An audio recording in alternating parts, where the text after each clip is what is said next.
What's the worst thing you ever did as horny teenager? Story 1. I thought I was home alone. My parents walked in on me and a vacuum cleaner getting acquainted. My dad couldn't stop laughing. My mom was horrified. Later on, it was the most uncomfortable dinner ever. My dad just sat there snickering in between bites of meatloaf, while the only thing my mom said to me the whole time was, "Adam, eat." Soon after that I got the talk from my father. This got lost, so I'm moving it here for those asking. It created this airtight seal around my dick, but if I lifted the hose just slightly, it let enough air get through that it created a significant amount of vibration, which felt pretty amazing if I remember it correctly. Yes, I did finish in it.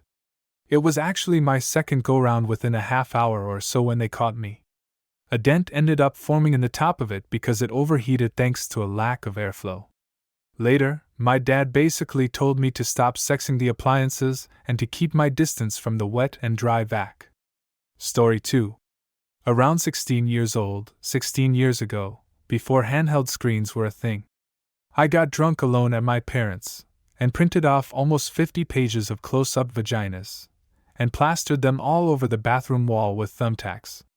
After an awesome 360 degrees wank session, I went to my room and passed out drunk before I could dispose of the evidence. My sister walked into the vagina room before I got rid of it.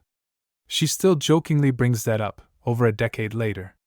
As if that was embarrassing enough, soon after my father used the computer for work reasons, and had to use the printer. There was one gigantic vag left in the printer queue. Story 3. Not me, but I just found out what my nephew did and I couldn't stop laughing. My cousin, female 46, was moving towns and had to stay with my sister for a few days. She went into the shared bathroom to take a shower, and in the shower was a pocket pussy/fleshlight thingy. She told my sister, and my sister was completely embarrassed because the only other person that uses that bathroom is my nephew, 16 years old. My sister threw it away and later confronted my nephew, and their conversation went like this. "Sis, I found your toy in the shower." "Nephew, what did you do with it?" "Sis, I threw that disgusting thing away." "Nephew, that was expensive. You owe me a new one." I died laughing when my cousin told me this story. Can you imagine telling your mom she owes you a new pocket pussy? Story 4. I've posted this before but deleted it.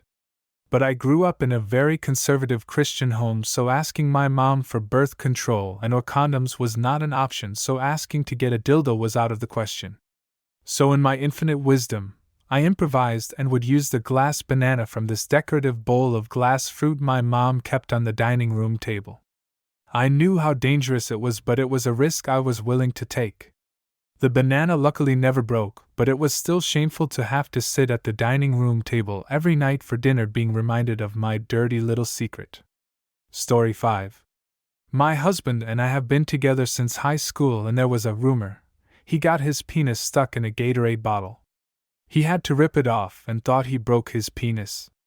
His friends would straight on rag on him. I think he confided in one and they told everyone. I never actually believed it, but a couple of years into marriage and he admits it was true. He was very adamant I clarify it was Gatorade and not Powerade. My highest rated comment by far now is about my husband sticking his penis in a bottle. Story 6. I was about 17. And I was seeing this guy, and we wanted to have sex. We both lived with our parents, so he got a motel room that he paid for using all of his money from a recent cash job he just did. It was the cheapest one we could find and was connected to a truck stop. We had a sex marathon that night. I felt like a prostitute minus the fact I didn't get paid. I cringe every time I drive past that motel. Story 7.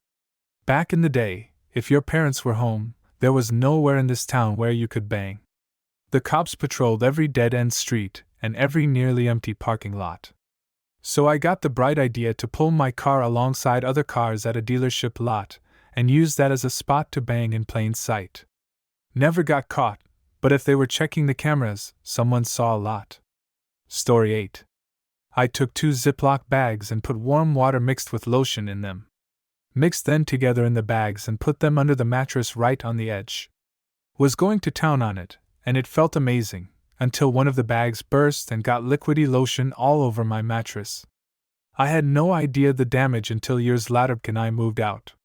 That spot was moldy and super gross, and I had no idea I was sleeping on that for years.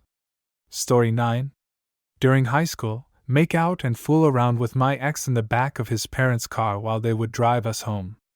I would wear low-cut shirts or deliberately avoid wearing an undershirt to allow easier access to my breasts. Even made him come while we were coming back from Florida and had to hurry inside a visitor center to wipe off my shirt and wash my hands. We also fooled around in my bed at my house with the door open and my stepsister in the room. We would stop or put a blanket over us if we heard footsteps. Also had not so great sex in our room at Disney World and in his car in a parking lot across from my church. Story 10. I was the official porn distributor for my middle school. This was before Pornhub and smartphones. I was a good writer, so I would take commissions to write "You and Your Crush" self-insert erotica. If that wasn't up your alley, I had a massive binder of smut printed from the early internet. I'd staple stories into booklets and loan them out to other students based on whatever ship or budding kink they were into. Helped at least one of my friends realize he was gay. I have no idea how we never got caught. Story 11.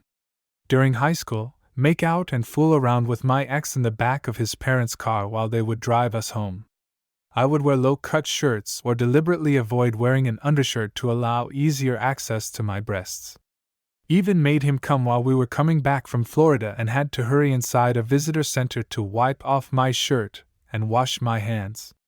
We also fooled around in my bed at my house with the door open and my stepsister in the room. We would stop or put a blanket over us if we heard footsteps. Also had not so great sex in our room at Disney World and in his car in a parking lot across from my church. Story 12. Would be F-king my then girlfriend now wife at her mom and stepdad house. I spent the night there. They let me sleep in the bed with her but told us no fooling around with each other. I was 18 or 19 at the time, she was 16. She lived with me at my mother's and father's house. Anyways, she had one of those beds that was metal, had those metal rods that needed screws at the top and bottom. Bed was loud, squeaky as F. Anyways, we started doing the deed. Her stepdad was at work but her mother was home sleeping. We get almost done, F bed fell apart. The bed was made out of aluminum and she had hardwood floors. So needless to say, when bed fell apart you heard about 20 or 30 bars falling on the floor. Her mom woke up, came in the room. I'm there on bottom at full mast while wife is on top but ass naked in the process of getting off me. Her mom laughed and said yup, we loosened up the screws and bolts.